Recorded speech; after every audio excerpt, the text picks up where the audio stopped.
लंबे अरसे से लेकर सऊदीज और ईरान के दरमियान खराब रिलेशंस का सबसे बड़ा फायदा एक तरफ अमेरिकन वेपन मैन्युफैक्चरर्स उठाते रहे हैं तो दूसरी तरफ इजराइल भी इस फैक्टर को अपने स्ट्रेटेजिक ऑब्जेक्टिव्स के हुसूल के लिए इस्तेमाल करता रहा है।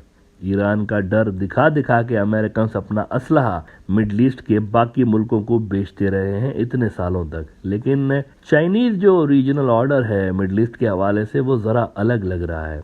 Chinese wants comprehensive strategic partnership with both Iranians and the Saudis। तो लग यूं रहा है कि चाइनीज सऊदी ईरान कन्फ्लिक्ट के हक में नहीं है। अगर वो सऊदी ईरान कन्फ्लिक्ट से अपना कोई मफाद हासिल करने की कोशिश कर रहे होते तो दोनों की ईरान और सऊदी के लिए अलग अलग पॉलिसी होती, लेकिन ऐसा नहीं है।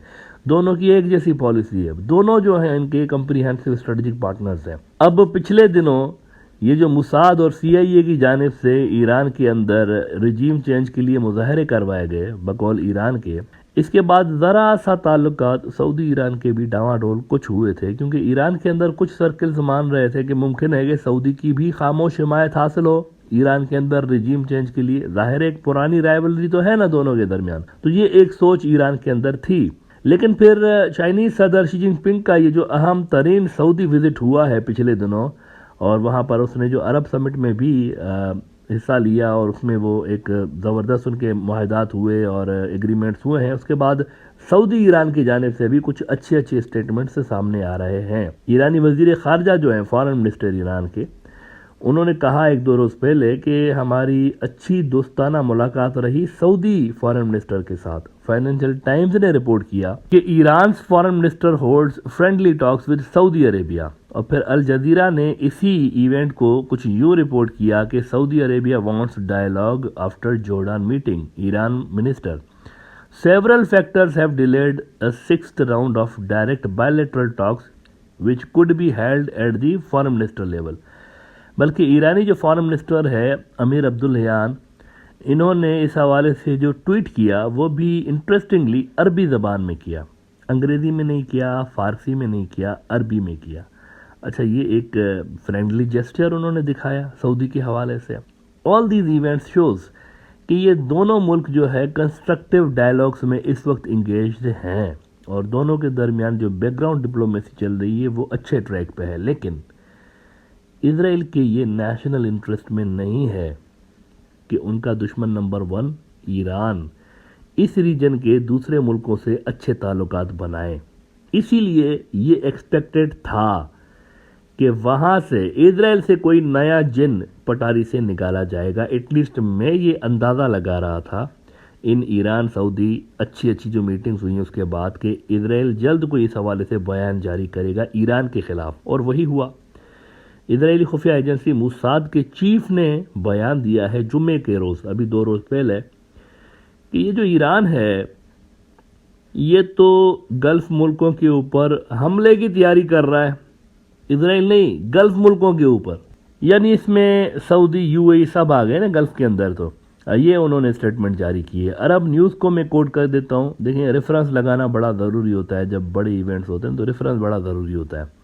अरब न्यूज़ रिपोर्ट कर रहा है कि Iran plans new attacks on gulf countries says Israel spy chief. इससे पहले अमेरिका भी वार्निंग दे चुका है कि ईरान और रूस फुल स्केल डिफेंस पार्टनरशिप की तरफ बढ़ रहे हैं। मेरे ख्याल से इसी दिसंबर के महीने के शुरू में उन्होंने कहा था कि ये दोनों जो हैं फुल फ्लेज जो एक डिफेंस कोऑपरेशन होता है ना उसकी तरफ बढ़ रहे हैं। लेकिन देखिए, रशियंस के साथ तो सऊदीज़ और UAE वालों के भी क्या शानदार रिलेशंस हैं।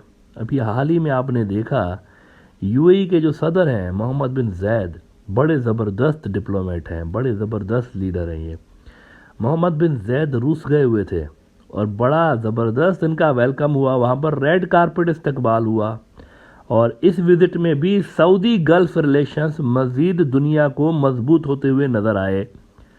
तो अगर गल्फ़ वालों के भी स्ट्रॉन्ग टाइज बन रहे हैं रशिया के साथ, ईरान के भी स्ट्रॉन्ग टाइज बन रहे हैं रशिया के साथ, गल्फ़ वालों के भी स्ट्रॉन्ग टाइज हैं चाइना के साथ, उधर ईरान के भी स्ट्रॉन्ग टाइज हैं चाइना के साथ, तो मित्रों ये तो एक तरह से ईरान और गल्फ़ वालों के स्ट्रेटेजिक ऑब्जेक्टिव्स की कन्वर्जेंस हो रही है ना।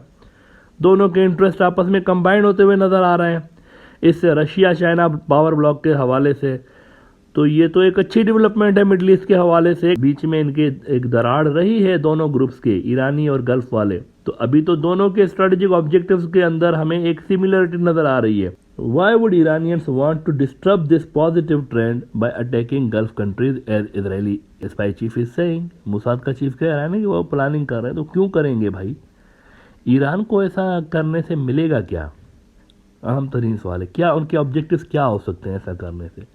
भाई उधर चाइना रशिया का भी तो देखे ना, कारोबारी रिलेशंस तो है ना गल्फ वालों के साथ, बड़े कारोबारी रिलेशन हैं, ईरान से ज़्यादा कारोबारी रिलेशन हैं उनके।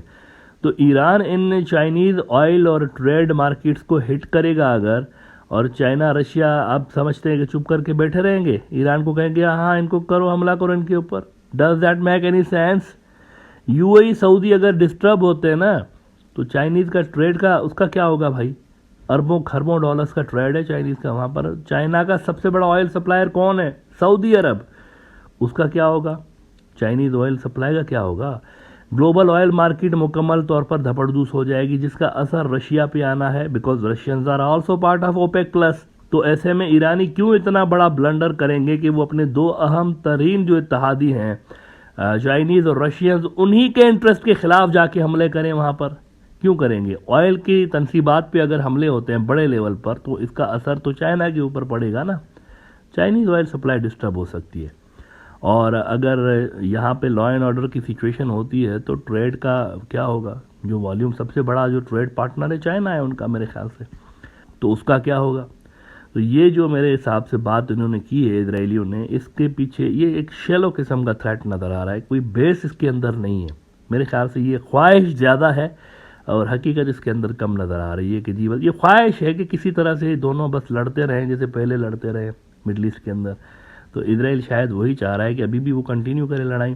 लेकिन ये भी मुमकिन है कि इजरायली स्पाई चीफ की ये जो स्टेटमेंट है, ये कुछ छोटे से मसले को, छोटे से थ्रेट को बड़ा करके दिखा रहे हों, ताकि ये जो सऊदी अरब और ईरान के दरमियान पॉजिटिव टॉक्स चल रहे हैं, ये ज़रा सा नेगेटिव इनके ऊपर असर डाला जाए और ये डिस्टर्ब हो जाए। This is quite possible. और इस स्टेटमेंट का ये भी एक ऑब्जेक्टिव हो सकता है कि ये जो रिफ्ट है दोनों के दरमियान, सऊदीज़ और ईरान के दरमियान रिफ्ट, इसको मज़ीद गहरा करके और इसको अमेरिका और इजराइल वाले अपने फ़ायदे के लिए इस्तेमाल करें। क्योंकि इजराइलियों के देखें, अनलाइक अरब्स एंड ईरानियंस, इजराइलियों के ना तो चाइना के साथ उस लेवल के रिलेशन हैं बिकॉज ऑफ अमेरिका, क्योंकि इजरायली अभी भी अमेरिका के सबसे बड़े पार्टनर हैं। यहाँ पर मिडल ईस्ट के अंदर अगर अमेरिका का कोई सबसे बड़ा इत्तेहादी है तो वो इजराइल है, और ना ही इजरायलियों के रशिया के साथ किसी किस्म के कोई बड़े लंबे चौड़े रिलेशंस रहे हैं, अभी भी नहीं है।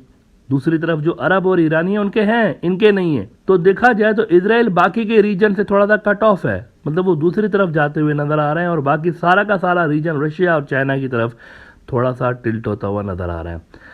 तो हो सकता है कि ये भी इनका ऑब्जेक्टिव हो कि कहीं ऐसा ना हो कि ये सारे जो है आपस में मिल जाएं और फिर हम दपड़दूस हो जाए।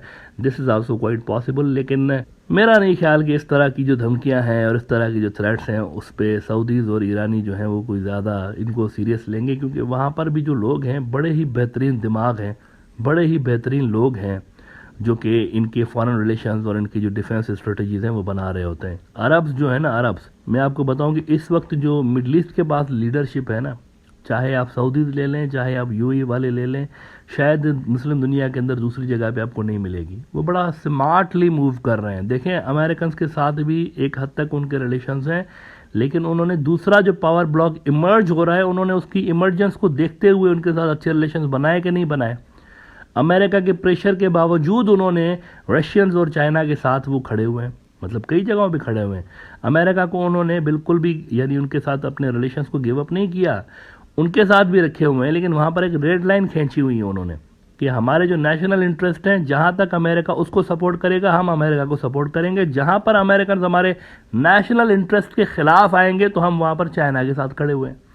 तो बड़े स्मार्ट तरीके से उनकी ये पॉलिसीज़ बनी हुई हैं। मेरा नहीं ख्याल कि इस तरह के थ्रेट्स को ईरानी या फिर जो मिडल ईस्ट वाले हैं वो ऐसे ही जो है वो मनोवन मान लेंगे। ये मुझे ज़्यादा एक अटेंशन डाइवर्ट करने वाली एक स्ट्रेटजी लग रही है इजराइल की, कि ये दोनों के दरमियान डिस्ट्रस्ट पैदा हो और ये जो रियल इशू है दोनों का, यानी कि ये जो इनके दरमियान अच्छे ताल्लुकात बन रहे हैं, इससे ये थोड़ा सा डाइवर्ट हो जाए।